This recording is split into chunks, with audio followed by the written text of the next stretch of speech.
नमस्कार दोस्तों, आइए जानते हैं आज राजस्थान की बड़ी खबरें। आज की पहली खबर है कि राजस्थान में 2 दिन बंद रहेंगी नॉनवेज की दुकानें। राजस्थान में आगामी 2 दिनों के लिए नॉनवेज और अंडे की दुकानों पर पूर्ण प्रतिबंध रहेगा। स्वायत्त शासन विभाग ने धार्मिक आयोजनों को देखते हुए आदेश जारी किया है, जिससे राज्य भर में मांसाहारी भोजन की बिक्री प्रभावित होगी। आदेशानुसार 28 अगस्त को पर्युषण पर्व और 6 सितंबर शनिवार को अनंत चतुर्दशी पर प्रदेश भर में नॉनवेज की दुकानों और बूचड़खानों बंद रहेंगे। पहली बार अंडे बेचने पर भी रोक लगाई गई है। गौरतलब है कि प्रदेश में अब तक इन 2 पर्वों पर हर साल केवल बूचड़खानों, कच्चा मांस बेचने वाली दुकानों के साथ साथ मटन चिकन की दुकानों को ही बंद रखा जाता था, लेकिन पहली बार अंडे बेचने पर रोक लगाई गई है।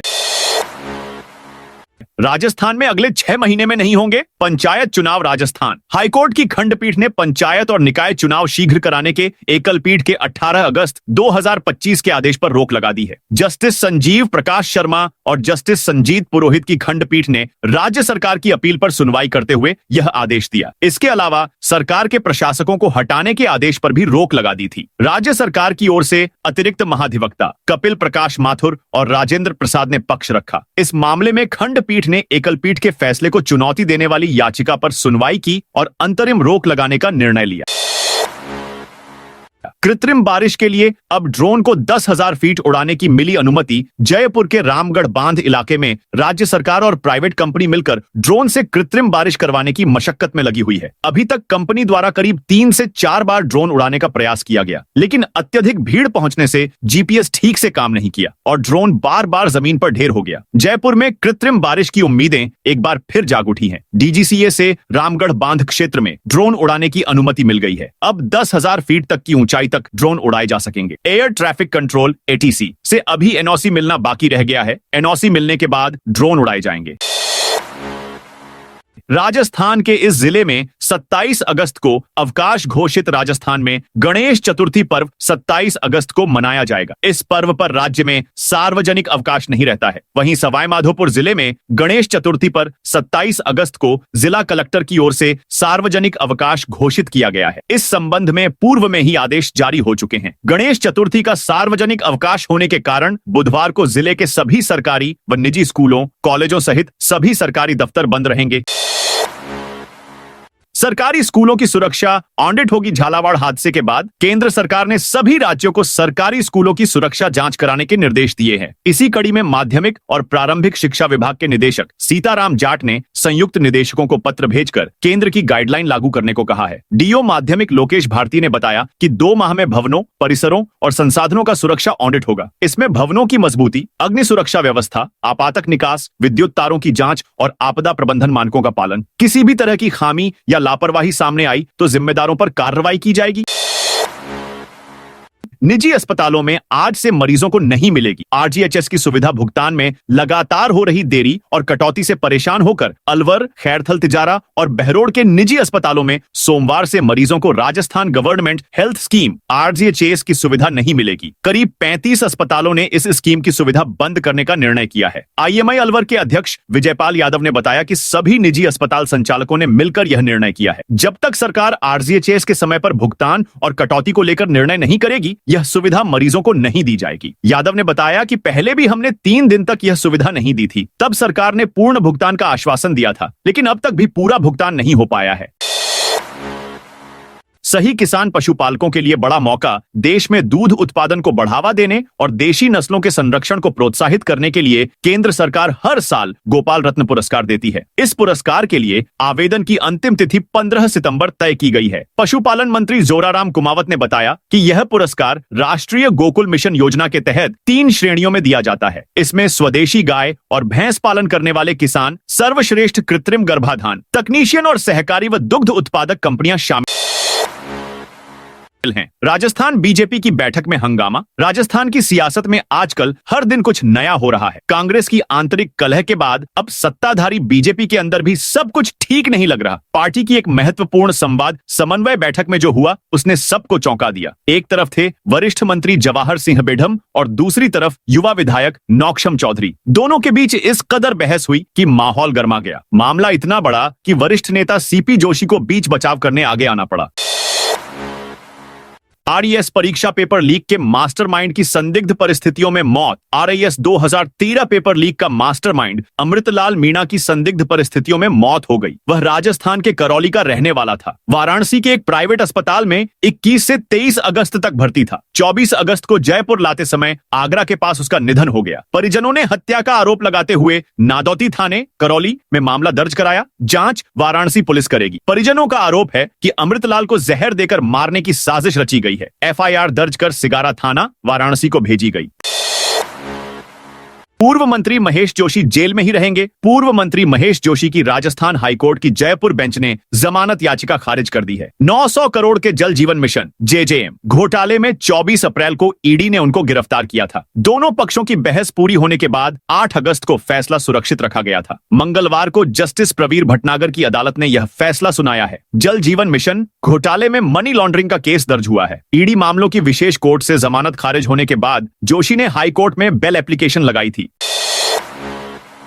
अचानक गिरा सरकारी स्कूल का कमरा, बड़ा हादसा टला। बारिश का पानी दीवारों में भरने से एक स्कूल का सील कमरा अचानक गिर गया। इस कमरे को इंस्पेक्शन के दौरान अधिकारियों ने पहले ही लॉक करके सील किया हुआ था। मामला भीलवाड़ा के रायला थाना क्षेत्र के रायला कस्बे का है। यहाँ जनता कॉलोनी की सरकारी स्कूल रायला राजकीय प्राथमिक का एक कमरा आज सुबह अचानक गिर गया। स्कूल के प्रधानाध्यापक एहसान अली ने बताया कि आज स्कूल का एक कमरा अचानक गिर गया। इस कमरे को इंस्पेक्शन के दौरान अधिकारियों ने पहले ही लॉक करके सील कर दिया था।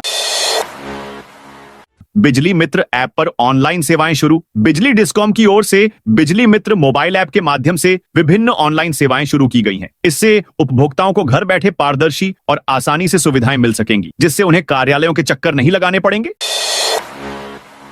डिफेंस एंड स्पोर्ट्स अकादमी का उद्घाटन। रक्षा मंत्री राजनाथ सिंह ने सोमवार को जोधपुर में लालसागर स्थित हनुवंत आदर्श विद्या मंदिर परिसर में डिफेंस एंड स्पोर्ट्स अकादमी का उद्घाटन किया। इस मौके पर ऑपरेशन सिंदूर का जिक्र करते हुए कहा, आतंकवादियों ने धर्म के आधार पर हत्या की, लेकिन भारतीय सेना ने आतंकवादियों को उनके कर्मों के आधार पर मारा। राजनाथ सिंह ने कहा कि ऑपरेशन सिंदूर के दौरान सीमावर्ती क्षेत्रों के लोगों ने सशस्त्र बलों को पूर्ण समर्थन दिया, जो इस बात का प्रमाण है कि राष्ट्र की सुरक्षा केवल सरकार या सेना की जिम्मेदारी नहीं है, बल्कि प्रत्येक नागरिक की जिम्मेदारी है। चतुर्थ श्रेणी कर्मचारी भर्ती परीक्षा 19 सितंबर से राजस्थान कर्मचारी चयन बोर्ड जयपुर ने चतुर्थ श्रेणी कर्मचारी भर्ती परीक्षा 2024 का कार्यक्रम घोषित कर दिया है। बोर्ड की ओर से जारी सूचना के अनुसार यह परीक्षा 19 से 21 सितंबर 2025 तक 3 दिनों में 6 शिफ्टों में आयोजित होगी। सुबह और शाम की 2-2 शिफ्टों में परीक्षाएं आयोजित की जाएंगी। बोर्ड ने परीक्षार्थियों को प्रवेश पत्र समय पर बोर्ड की वेबसाइट से डाउनलोड करने की सलाह दी है। साथ ही उम्मीदवारों को पात्रता, पहचान पत्र, फोटो मिलान और ड्रेस कोड संबंधी नियमों का पालन करना अनिवार्य होगा। परीक्षा में किसी भी प्रकार की नकल पर सख्त कार्रवाई की चेतावनी दी गई है। इस परीक्षा में करीब 25 लाख अभ्यर्थियों ने आवेदन किए हैं। जयपुर में सीएम भजनलाल शर्मा और पंडित धीरेन्द्र शास्त्री की भेंट। सी स्कीम स्थित भक्तमाल कथा स्थल पर सोमवार को आचार्य महाप्रभु स्वामी श्यामचरण दास जी की 323वीं जयंती महोत्सव के अवसर पर बागेश्वर धाम के प्रमुख पंडित धीरेन्द्र कृष्ण शास्त्री पधारे। इस अवसर पर शास्त्री जी ने व्यासपीठ से भगवान हनुमान जी के चरित्र का वर्णन करते हुए भक्ति, समर्पण और सेवा की महिमा पर प्रकाश डाला। बता दें कि कार्यक्रम में विधायक बालमुकुंदाचार्य और काले हनुमान जी मंदिर के युवाचार्य योगश शर्मा भी उपस्थित रहे। वृंदावन धाम से पधारे भक्तमाली आचार्य इंद्रेश ने कहा कि प्रेम ही समर्पण का वास्तविक रूप है। रामदेवरा मेला से बड़ी खबर, 2 दुकानों का सामान जला। रामदेवरा मेला मैदान में मंगलवार को एक दुकानदार के लिए चिंताजनक स्थिति उत्पन्न हो गई, जब कंठीमाला की एक दुकान में शॉर्ट सर्किट के कारण अचानक आग लग गई। घटना मेला मैदान में पुलिया नंबर 2 के पास रोटी गली में स्थित मनोज व्यास और कैलाश चौधरी की दुकान में हुई। बता दें कि आग लगने की सूचना मिलने के बाद मौके पर तुरंत दमक्कल विभाग की टीम पहुंची। दमक्कल कर्मियों और स्थानीय लोगों की संयुक्त कोशिशों से आग पर काबू पाया गया। हालांकि आग लगने से दुकान में रखा अधिकांश सामान जलकर खाक हो गया, लेकिन किसी प्रकार की जनहानि नहीं हुई। आसपास मौजूद लोग और मेला में आए पर्यटक राहत की सांस लेकर राहत महसूस कर रहे थे। जयपुर के सबसे बड़े चौराहों में सुमारिस जंक्शन का होगा कायाकल्प। शहर के सबसे व्यस्त चौराहों में से एक 200 फीट बाईपास जंक्शन को नया रूप देने की तैयारी शुरू हो गई है। इस प्रोजेक्ट पर 2,49 करोड़ रुपए खर्च होंगे, जिसमें से 152 करोड़ रुपए सिविल वर्क पर खर्च होंगे। काम शुरू होने के 2 साल के भीतर भारतीय राष्ट्रीय राजमार्ग प्राधिकरण NHAI इस चौराहे को ट्रैफिक लाइट फ्री बना देगा। इसके बाद अजमेर, दिल्ली और जयपुर की राहें और सुगम हो जाएंगी। परियोजना को पूरा करने वाली फर्म अगले 10 वर्षों तक इस जंक्शन का रखरखाव भी करेगी। राजस्थान में 22 जिलों के किसानों को दिन में मिल रही बिजली। राजस्थान के मुख्यमंत्री भजनलाल शर्मा ने घोषणा की है कि पूर्वी राजस्थान के 17 जिलों में जल सेतु लिंक परियोजना का कार्य प्रारंभ हो चुका है। इस परियोजना से लगभग 4 लाख हेक्टेयर भूमि सिंचित होगी और लगभग 3 करोड़ लोगों को पेयजल की सुविधा प्राप्त होगी। मुख्यमंत्री ने यह भी बताया कि 22 जिलों में वर्तमान में किसानों को दिन के समय बिजली प्रदान की जा रही है और वर्ष 2027 तक सभी किसानों को दिन में बिजली उपलब्ध कराने का लक्ष्य रखा गया है। साथ ही सरकार ने 150 यूनिट तक मुफ्त बिजली योजना लागू कर दी है, जो कि किसानों और छोटे उपभोक्ताओं के लिए राहत का एक महत्वपूर्ण कदम है। जयपुर के आरटीओ प्रथम की बड़ी सुविधा। जयपुर के आरटीओ प्रथम की बड़ी सुविधा। वाहन संबंधी कार्यों में पारदर्शिता लाने के लिए आरटीओ प्रथम कार्यालय जयपुर ने अधिकतर सेवाओं को ऑनलाइन कर दिया है। लाइसेंस और वाहन की आरसी रिन्यूअल सहित कुल 37 सेवाएं अब लोग घर बैठे ही पूरी कर सकते हैं। इन कार्यों के लिए आरटीओ कार्यालय के चक्कर लगाने की आवश्यकता नहीं होगी। अधिकारियों के अनुसार यदि कोई कार्य 3 दिन में पूरा नहीं होता है तो संबंधित व्यक्ति हेल्पलाइन नंबर पर शिकायत दर्ज करा सकता है। वहीं यदि कोई कार्मिक रिश्वत की मांग करता है तो उसका साक्ष्य उपलब्ध कराने पर कार्रवाई की जाएगी। यह पहल राजस्थान में पहली बार आरटीओ प्रथम कार्यालय की ओर से की गई है। राजस्थान में कब आएगा ईआरसीपी का पानी। राजस्थान की भजनलाल सरकार ईआरसीपी के पानी को जल्द से जल्द लाने का दावा कर रही है, मगर विपक्ष लगातार योजना को लेकर सवाल उठा रहा है। इसी बीच प्रदेश के वन एवं पर्यावरण राज्य मंत्री संजय शर्मा ने सोमवार को जिला अस्पताल में नेत्रदान पखवाड़ा कार्यक्रम में शामिल होने के बाद पत्रकारों से बातचीत में ईआरसीपी परियोजना को लेकर बड़ा बयान दिया। उन्होंने कहा कि यह बड़ी परियोजना है, इसमें काफी समय लगेगा। यह योजना 2039 तक अमलीजामा पहनेगी। उन्होंने कहा कि फॉरेस्ट की जितनी भी एनओसी थी उन्हें सीएम भजनलाल शर्मा ने स्टेट वाइल्ड लाइफ बोर्ड की बैठक में मंजूरी दे दी है। योजना के तहत सवाई माधोपुर में डूंगरी बांध बनेगा, लेकिन वहां के कुछ ग्रामीणों द्वारा इसका विरोध किया जा रहा है। कैबिनेट मंत्री डॉ किरोड़ी लाल मीणा उनसे समझाइश कर रहे हैं। जल्द ही मामले को सुलझा लिया जाएगा। एशियाई बॉडी बिल्डिंग में राजस्थान को पहला गोल्ड बैंकॉक में आयोजित 57वीं Asian body building and physics sports championship में राजस्थान के अरशान खान ने इतिहास रच दिया है। उन्होंने 100 किलो भार वर्ग में गोल्ड मेडल जीता। इतना ही नहीं, सभी 10 किलोग्राम भार वर्गों के विजेताओं में वे एशिया के नंबर 1 चैंपियन बने। राजस्थान बॉडी बिल्डिंग संघ के अध्यक्ष नवीन यादव ने अरशान की उपलब्धियों का ब्यौरा साझा किया। अरशान ने ऑल इंडिया फेडरेशन कप में सिल्वर मेडल जीता है। उन्होंने ऑल इंडिया इंटरनेशनल यूनिवर्सिटी प्रतियोगिता में 2019, 2021 और 2023 में गोल्ड मेडल हासिल किए। जूनियर मिस्टर नॉर्थ इंडिया में 2016 और 2017 में स्वर्ण पदक जीते। हाईकोर्ट ने एसएचओ को दी जेल भेजने की चेतावनी। हाईकोर्ट ने अदालती आदेश की पालना नहीं करने वाले अलवर जिले के राजगढ़ थानाधिकारी को जेल भेजने की चेतावनी दी। जस्टिस अशोक कुमार जैन की एकल पीठ ने कोर्ट में पेश हुए एसएचओ को अदालती आदेश की पालना नहीं करने पर कोर्ट से ही जेल भेजने के लिए कहा। बाद में एसएचओ द्वारा माफी मांगने और अदालती आदेश की पालना करने का आश्वासन देने पर कोर्ट ने उसे 1 दिन का समय दे दिया। 4 से 7 सितंबर तक जयपुर में होगा गौ महाकुंभ। विद्याधर नगर स्टेडियम में 4 से 7 सितंबर तक गौ महाकुंभ का आयोजन किया जाएगा। देवराहा बाबा गौ सेवा परिवार की ओर से हो रहे इस कार्यक्रम में देश विदेश से लाखों गौ भक्त, संत, वैज्ञानिक और किसान शामिल होंगे। कार्यक्रम की तैयारियों को लेकर आयोजन समिति ने राज्यपाल हरिभाऊ किशन राव बागड़े को निमंत्रण सौंपा। गौ सेवा परिवार के राष्ट्रीय प्रचारक संजय शर्मा ने बताया, गौ महाकुंभ का मुख्य उद्देश्य गौ आधारित बिजनेस, कृषि और आधुनिक पशुपालन को बढ़ावा देना है। इसके साथ ही प्राकृतिक खेती और गौ आधारित अर्थव्यवस्था को भी प्रोत्साहन दिया जाएगा। उन्होंने बताया कि आयोजन स्थल पर 4 विशाल डोम बनाए जाएंगे। इनमें बाहर से आने वाले लोगों के ठहरने की व्यवस्था की जाएगी और प्रदर्शनी के लिए स्टॉल लगाए जाएंगे।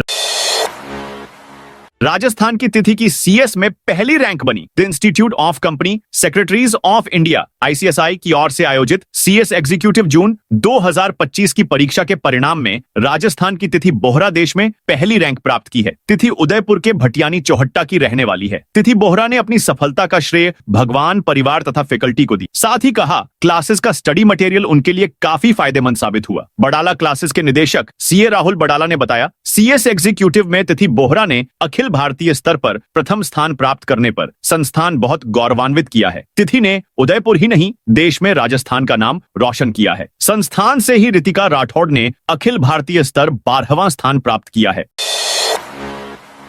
भीलवाड़ा में अवैध बजरी भर रहे 7 ट्रैक्टर ट्रॉली जब्त। भीलवाड़ा में अवैध बजरी खनन एवं परिवहन पर अंकुश लगाने के लिए जिले की मंगरोप थाना पुलिस ने कल्याणपुरा और मंडपिया नदी क्षेत्र में दबिश दी। इस दौरान अवैध बजरी भर रहे 7 ट्रैक्टर ट्रॉली को मौके पर ही जब्त किया गया। इसके बाद इन्हें थाना परिसर में खड़ा करवाया गया।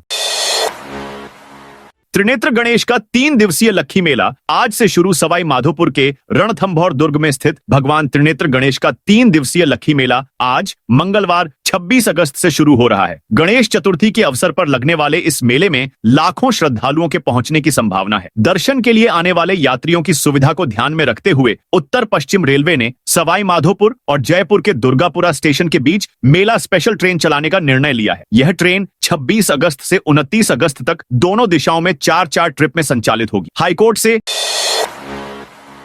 एलएलबी फाइनल ईयर स्टूडेंट्स को राहत। राजस्थान हाईकोर्ट ने आरपीएसएससी की असिस्टेंट प्रोसिक्यूशन ऑफिसर भर्ती परीक्षा 2024 को लेकर एक अहम फैसला सुनाया है। कोर्ट ने एलएलबी फाइनल ईयर स्टूडेंट्स को राहत देकर आरपीएसएससी की अपील को खारिज कर दिया। जस्टिस पुष्पेंद्र सिंह भाटी और जस्टिस बिपिन गुप्ता की डिवीजन बेंच ने एलएलबी फाइनल ईयर के छात्रों के पक्ष में फैसला सुनाया। बेंच ने स्पष्ट किया कि जो छात्र 2024 में एलएलबी फाइनल ईयर की परीक्षा में शामिल हुए थे और बाद में डिग्री प्राप्त की है, वे इस भर्ती प्रक्रिया के लिए पात्र हैं। सोलर दीदी नेटवर्क से पहुंचेंगी रोशनी। प्रदेश में बिजली से वंचित दूर दराज गांव ढाणियों में रोशनी की उम्मीद पूरी करने में सोलर दीदी की भी भूमिका रहेगी। इसके लिए प्रदेश में 25,000 सोलर दीदी का चयन किया जाएगा। अब तक 90% से ज्यादा का चयन किया जा चुका है। 38,000 से ज्यादा गांव कवर किए गए हैं। सबसे ज्यादा सोलर दीदी उदयपुर और जयपुर जिलों में चयनित की जाएगी। चयन सिर्फ उन्हीं महिलाओं का किया जा रहा है जो राजीविका से जुड़े महिलाओं के स्वयं सहायता समूह की सदस्य हैं। प्रत्येक ग्राम पंचायत हेतु 2 सोलर दीदियों का चयन किया जा रहा है। ग्राम पंचायत क्षेत्र की भौगोलिक परिस्थितियों के मद्देनजर 2 से कम या 2 से अधिक सोलर दीदी की संख्या का निर्धारण भी कलेक्टर द्वारा किया जा सकेगा। भारत पाकिस्तान बॉर्डर पर निकली 1 lakh cubic metre gas. Jaisalmer में सरकारी कंपनी ओएनजीसी ने भारत पाकिस्तान के सीमावर्ती इलाके में बड़ी सफलता हासिल की है। करीब 7 साल पहले बंद हो चुके गैस कुओं से फिर से उत्पादन शुरू कर दिया है। अब यहां के 2 कुओं से रोजाना 1 लाख क्यूबिक मीटर गैस उत्पादन हो रहा है। इसकी शुरुआत निदेशक ओपी सिन्हा और औरंगसू सरकार ने सोमवार को की। इस मौके पर निदेशक सिन्हा ने कहा कि रामगढ़ स्थित gas thermal power plant GTPP gas की कमी से जूझ रहा था। करोड़ों रुपए की चौथी इकाई इसके चलते शुरू भी नहीं हो पाई। अब जीटीपीपी में बिजली प्रोडक्शन हो सकेगा। जीएसएस गमनेवाला में हुए इस कार्यक्रम में ओएनजीसी के अधिकारियों सहित गेल, ऑनियल इंडिया व आरवीवीएनएल के अधिकारी मौजूद रहे। राजस्थान से MEG-21 फाइटर जेट रिटायर। भारतीय वायुसेना IAF के सुपरसोनिक लड़ाकू विमान MiG-21 को राजस्थान से रिटायर करने की औपचारिक शुरुआत कर दी गई है। वायुसेना प्रमुख air chief marshal AP Singh ने बीकानेर के नाल एयरबेस पर MiG-21 में उड़ान भरी। उड़ान के बाद वायुसेना प्रमुख भावुक हो गए। उन्होंने अधिकारियों और वायुसैनिकों से बातचीत में कहा, 6 दशकों से अधिक समय तक MiG-21 भारतीय वायुसेना का रीढ़ रहा है। 1985 में तेजपुर में मैंने पहली बार MiG-21 उड़ाया था। यह नया अनुभव था। यह बहुत फुर्तीला, मैन्यूवरेबल और इजी डिजाइन वाला है। मैक्स रिच पर यह 200 से 250 मीटर प्रति सेकंड की दर से चढ़ सकता था। उड़ान भरने वाले इसे हमेशा याद रखेंगे। हाई कोर्ट से एलएलबी फाइनल ईयर स्टूडेंट्स को राहत। राजस्थान हाई कोर्ट ने आरपीएसएससी की असिस्टेंट प्रोसिक्यूशन ऑफिसर भर्ती परीक्षा 2024 को लेकर एक अहम फैसला सुनाया है। कोर्ट ने एलएलबी फाइनल ईयर स्टूडेंट्स को राहत देकर आरपीएसएससी की अपील को खारिज कर दिया। जस्टिस पुष्पेंद्र सिंह भाटी और जस्टिस बिपिन गुप्ता की डिवीजन बेंच ने एलएलबी फाइनल ईयर के छात्रों के पक्ष में फैसला सुनाया। बेंच ने स्पष्ट किया कि जो छात्र 2024 में एलएलबी फाइनल ईयर की परीक्षा में शामिल हुए थे और बाद में डिग्री प्राप्त की है, वे इस भर्ती प्रक्रिया के लिए पात्र हैं। तो दोस्तों, यह थी आज राजस्थान की बड़ी खबरें। आप इस वीडियो को कौन से जिले से देख रहे हैं, उस जिले का नाम बताइए।